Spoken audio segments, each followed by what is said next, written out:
Mais tu penses à toi comme un homme de couleur. Moi, je pense à moi comme un homme. Je dis qu'il est opposé à cette union autant que moi, et même davantage. Écoute, mon garçon, il faut que tu comprennes. Je ne veux pas essayer de te dire comment tu dois conduire ta vie, mais tu n'avais jamais fait de bêtises jusqu'à présent. Depuis ton enfance, tu as été un objet de fierté pour ta mère et moi, et tu le sais. Mais cette fois-ci, tu fais fausse route. Toute cette affaire a été trop précipitée, toi-même l'as admis. Mais prends le temps de faire le point, réfléchis. As-tu pensé aux discussions que ça va soulever? Dans 16 ou 17 États, vous serez des hors-la-loi, vous serez des criminels. Et si tu me dis que les lois ont changé, la mentalité des gens, elle, n'est pas prête de changer. Vraiment, pour un garçon qui n'a jamais fait un faux pas de toute sa vie, cette fois, tu as perdu la boussole. Attends, c'est moi seul qui déciderai, moi seul. Alors tais-toi, et ne m'empêche pas de... Je ne tolérerai pas ce ton-là. Tu n'as pas le droit de me traiter de cette façon après tout ce que j'ai fait pour toi. Je te rappelle que je suis ton père. Oui, je n'ignore pas qui tu es ni ce que tu as fait toi-même, mais tu oublies que c'est moi qui me suis crevé la peau pour pouvoir t'élever comme tu l'as été. Sais-tu combien de chemin j'ai fait avec ma sacoche en 30 ans? 120 000 kilomètres. Et la nuit, je tondais des pelouses pour que tu puisses rester dans tes livres au lieu d'aller décharger des caisses au marché. Sans compter tout ce que ta mère aurait dû avoir si pour toi elle ne s'était pas privée de tout. Et je ne parle pas de choses de luxe. Un manteau de tous les jours, des chaussures de tous les jours. Tout ça ne compte pas pour toi. Ça t'est égal de faire le désespoir de ta mère. Quand les hommes deviennent vieux, que se passe-t-il donc en eux? Pourquoi semble-t-il avoir tout oublié? Il n'est pas douteux que ces deux êtres s'aiment, qu'ils ont besoin l'un de l'autre, comme ils ont besoin d'air pour respirer. Il suffit de les regarder pour s'apercevoir qu'ils s'aiment. Mais vous et mon mari ne voyez rien. Vous passez devant eux comme des aveugles.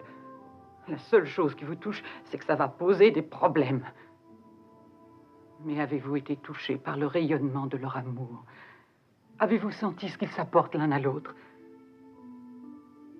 Moi, je pense que lorsque les hommes deviennent vieux, au moment où, enfin, quand les choses sexuelles n'ont plus d'intérêt pour eux, ils oublient tout.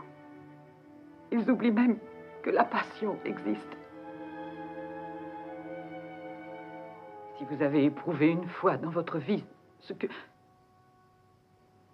mon fils éprouve pour Johanna, vous l'avez oublié. Vous avez tout oublié, comme mon mari. Pour vous, l'amour n'est plus qu'un très lointain souvenir. Vous ne savez pas de quoi il est question. Et ce qui nous étonne, votre femme et moi, c'est qu'il semble n'avoir rien laissé dans votre mémoire. Autrement, comment pourriez-vous agir comme vous le faites?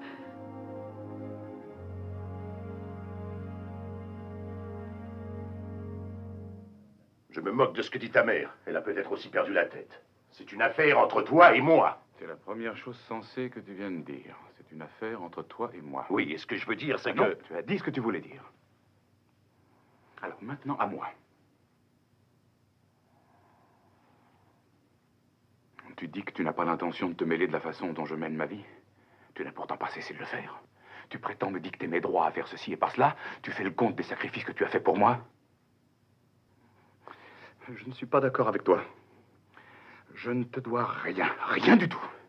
Si tu avais parcouru à pied 1 million de kilomètres, tu n'aurais fait que ton devoir de père, rien d'autre. Parce que c'est toi qui m'as mis au monde. Et à partir de ce jour-là, tu me devais de faire tout ce que tu pouvais faire pour moi, et j'en devrais autant à mon fils, si jamais j'en ai un autre. Mais ça ne te donne aucun droit sur moi. Rien ne t'autorise à me dire quand et où j'ai dévié de ta ligne, ni à essayer de m'obliger à vivre selon tes conceptions. Tu ne connais pas la personne que je suis à présent, tu ne sais rien de l'adulte qui est ton fils, tu ignores ce que je pense, ce que je sens. Et si je m'efforçais de l'expliquer, je pourrais parler des années, ça n'avancerait à rien. Tu as 30 ans de plus que moi, papa. Toi et tous les autres attardés de ta génération pensaient que la façon dont vous avez vécu est la seule bonne. Et tant qu'il restera une trace de cette génération, tant qu'elle ne sera pas éteinte, vos fils devront porter le fardeau de vos préjugés mesquins. Ah, ce fardeau, il est temps que je m'en libère.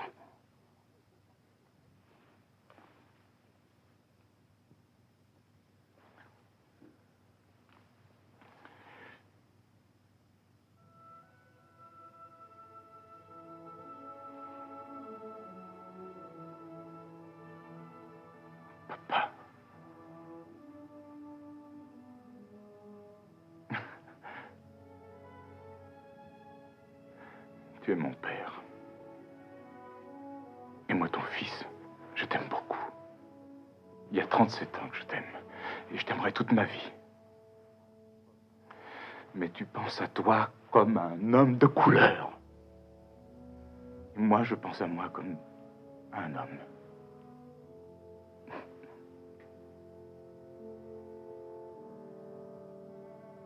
Maintenant, j'ai une décision à prendre. Et il faut que je la prenne seule. Il faut que je la prenne très vite.